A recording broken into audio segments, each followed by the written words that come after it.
Garments বলেন আর textile মিলসই বলেন অথবা ডাইং বলেন মার্চেন্ডাইজিং বলেন, অর্থাৎ প্রতিটা মিলেই তো টেক্সটাইল।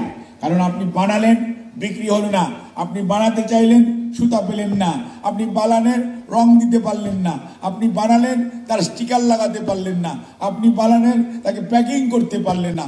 অর্থাৎ এটা একটা কম্পোজিট, অর্থাৎ 360 degree angle you need to think about the textile. কাজেই সেই জন্যই সবাইকে এক আমব্রেলায় এনে মনে রাখতে হবে এই বৃহত্তম খাতের মধ্যে বাংলাদেশি জাতীয়তাবাদের আদর্শ উদ্বুদ্ধ মানুষগুলোকে সংগঠিত করতে হবে, যাতে করে ষড়যন্ত্রকারীরা আমাদের এই শিল্পকে ধ্বংস করে দিতে চায়, এই শিল্পকে অন্য দেশে স্থানান্তর করতে চায়, এই শিল্পের কে দিয়ে আজকে আমাদের ভাই বোন মা বোনেরা যারা কাজ করেন তাদেরকে তারা বেকার করে দিতে চায় শিল্প বন্ধ করে। এই ষড়যন্ত্র রুখে দিতে হবে। রুখে দেওয়ার জন্য আপনারাই হচ্ছেন সেই মানুষগুলো যারা মিল ফ্যাক্টরিতে এবং তাদের আমাদের যে শ্রমিক শ্রেণী তাদের দক্ষ এবং অদক্ষ শ্রমিকদেরকে গাইড করার লোক হচ্ছেন আপনারা।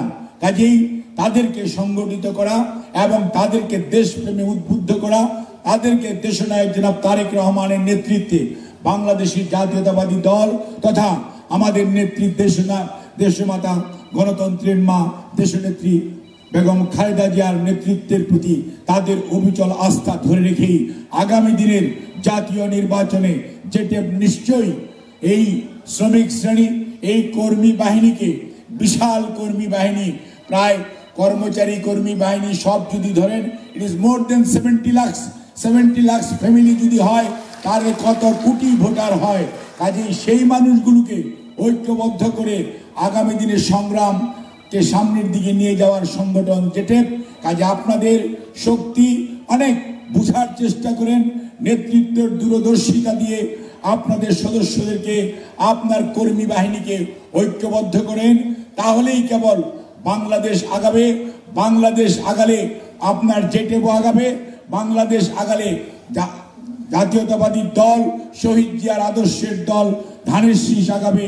কাজেই মনে রাখতে হবে এই টেক্সটাইল সেক্টরকে সামনের দিকে নিয়ে এগিয়ে নিয়ে যাওয়ার জন্য আপনাদের ভূমিকা অপরিসীম এবং দায়িত্বশীল আচরণ করতে হবে।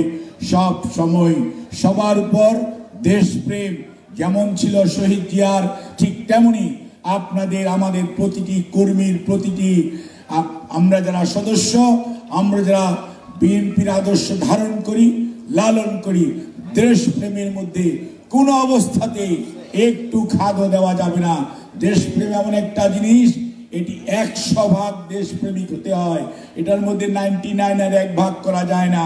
কাজে মনে রাখতে হবে আপনারাই সেই মানুষ যারা আগামী দিনে বাংলাদেশের বৃহত্তর জনগোষ্ঠীর এমপ্লয়মেন্টের জন্য অর্থাৎ তাদের কাজের সুযোগ সৃষ্টি করা এবং বাংলাদেশের অর্থনীতির চালিকা শক্তি হচ্ছে টেক্সটাইল।